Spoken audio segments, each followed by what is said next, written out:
அனைவருக்கும் வணக்கம். என் பேர் பசுபதி. நான் எந்த கிளாஸ் படிக்கணும்னா 12th கட்சி கம்ப்யூட்டர் காமர்ஸு. எந்த ஸ்கூலில் படிக்கிறேன்னா அரசு முன்மாதிரி மேல்நிலைப்பள்ளி மச்சாடி புதுக்கோட்டையில் படிக்கிறேன். இப்போ எதை பற்றி பேச வந்திருக்கேன்னா விவசாயத்தை பற்றி தான் பேச வந்திருக்கேன்.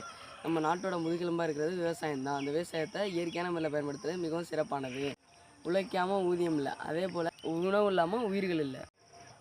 ஆசைகள் தான் நம்மளோட கண்களை மறைக்கும், அதே போல் உணவு தான் நம்மளோட பசியையும் போக்கும். இதுக்கெல்லாம் மூலமாக இருக்கிற விவசாயம் தான். அந்த விவசாயத்தை நம்ம இயற்கையான முறையில் செய்யணும். இயற்கையான முறையில் செஞ்சோம்னா அதுலேருந்து கிடைக்கக்கூடிய உணவு நம்மளுக்கு ஆரோக்கியமானதாக இருக்கும். இயற்கையான முறையில் செய்யணும். அதை எப்படி தாங்க செய்கிறது? செயற்கையான உரங்களை தவிர்க்கணும், பூச்சிகளை தவிர்க்கணும். செயற்கையான உரங்கள்லாம் காம்ப்ளெக்ஸு, யூரியா, பொட்டாசியம் இதெல்லாம் தவிர்க்கணும். மூலிகை பூச்சிகளை பயன்படுத்தணும்.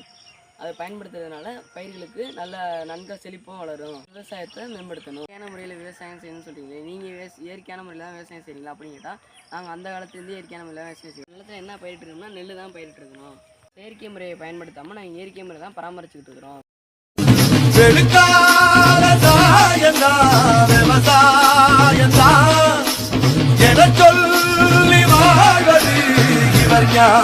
விவசாயத்தை இந்த பயிரத்துக்கு முன்னாடி இந்த நிலத்துல மாட்டு சாணம், ஆட்டு எரு இதெல்லாம் போட்டு இந்த நிலத்தை பக்குவப்படுத்தணும். இது மாதிரி மாட்டு சாணம், ஆட்டு எரு எல்லாம் போடுறதுனால இந்த நிலத்துக்கு எந்த கெடுதலும் இருக்காது.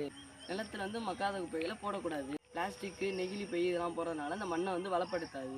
மாதிரி மக்கும் குப்பைகளை போட்டு மண்ணை நம்ம தான் பாதுகாப்பாக வச்சுக்கணும். நிலத்தில் என்ன பயிரிட்டுருக்கோம்னா நெல் தான் பயிரிட்டுருக்கணும்.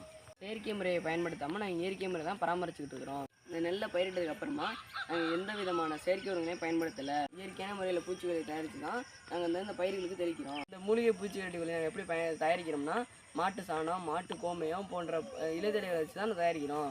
பயிரை 90 நாள் முதல் 110 நாளுக்குள்ளே அறுவடை செய்யலாம். இயற்கையான முறையில் விவசாயம் சாப்பிட்றதுனால நம்ம உடலுக்கு ரொம்ப ஆரோக்கியமாக இருக்குது. அந்த காலத்தில் நம்ம முன்னோர்கள் எந்த விதமான செயற்கை உரங்களும் பயன்படுத்தலை, இயற்கையானதான் பயன்படுத்தினாங்க. அதனால் அவங்க உடல் ஆரோக்கியமாக இருந்துச்சு. ஆனால் இப்போ இயற்கை விவசாயமும் குறைஞ்சிருச்சு, உடல் ஆரோக்கியமும் குறைஞ்சிருச்சு. அதை 1000 வழியில் சம்பாதிக்கலாம். ஆனால் நல்ல உணவு இயற்கையான விவசாயத்துலேருந்து தான் கிடைக்குது. அதனால் எல்லோரும் இயற்கையான முறையில் விவசாயம் செய்வோம். விவசாயம் காப்போம். நன்றி.